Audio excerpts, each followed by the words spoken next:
नमस्कार, मी डॉक्टर सुभाष जोशी, पूर्णवादी नागरिक सहकारी बँक मर्यादित बीडचा चेअरमन या नात्याने पूर्णवादी नागरिक सहकारी बँकेच्या सभासद व ठेवीदारांना आवाहन करू इच्छितो। 41 वर्षापूर्वी पूजनीय डॉक्टर रामचंद्र महाराज पारनेरकर यांच्या प्रेरणेतून व पूजनीय डॉक्टर विष्णू महाराज पारनेरकर यांच्या आशीर्वादाने या बँकेची स्थापना झाली।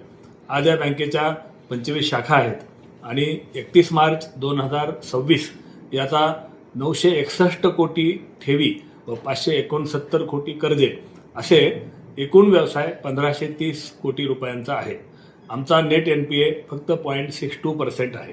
आज घडीला जालना शाखेतून दिलेल्या वेअरहाऊस मधील मालावरील तारण कर्जांपैकी 8 कोटी रुपयांची कर्जे येणे बाकी आहे, परंतु वेअरहाऊस मधील माल नाहीसा झाल्यामुळे आज आम्ही जालना पोलीसमध्ये या विषयाची तक्रार दिलेली आहे।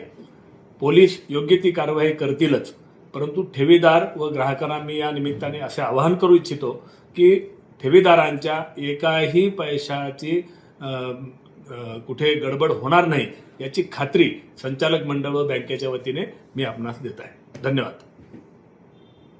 नमस्कार, मी डॉक्टर सुभाष जोशी, पूर्णवादी नागरिक सहकारी बँक मर्यादित बीडचा चेअरमन या नात्याने पूर्णवादी नागरिक सहकारी बँकेच्या सभासद व ठेवीदारांना आवाहन करू इच्छितो। 41 वर्षापूर्वी पूजनीय डॉक्टर रामचंद्र महाराज पारनेरकर यांच्या प्रेरणेतून व पूजनीय डॉक्टर विष्णू महाराज पारनेरकर यांच्या आशीर्वादाने या बँकेची स्थापना झाली। आज या बँकेच्या 25 शाखा आहेत आणि 31 मार्च 2026 याचा 961 कोटी ठेवी व 569 कोटी कर्जे असे एकूण व्यवसाय 1530 कोटी रुपयांचा आहे। आमचा नेट NPA फक्त 0.62% आहे।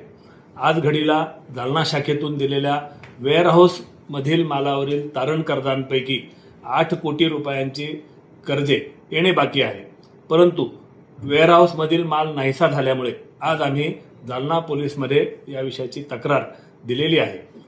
पोलीस योग्य ती कारवाई करतीलच, परंतु ठेवीदार व ग्राहकांना मी या निमित्ताने असे आवाहन करू इच्छितो की ठेवीदारांच्या एकाही पैशाची कुठे गडबड होणार नाही याची खात्री संचालक मंडळ व बँकेच्या वतीने मी आपणास देत आहे। धन्यवाद।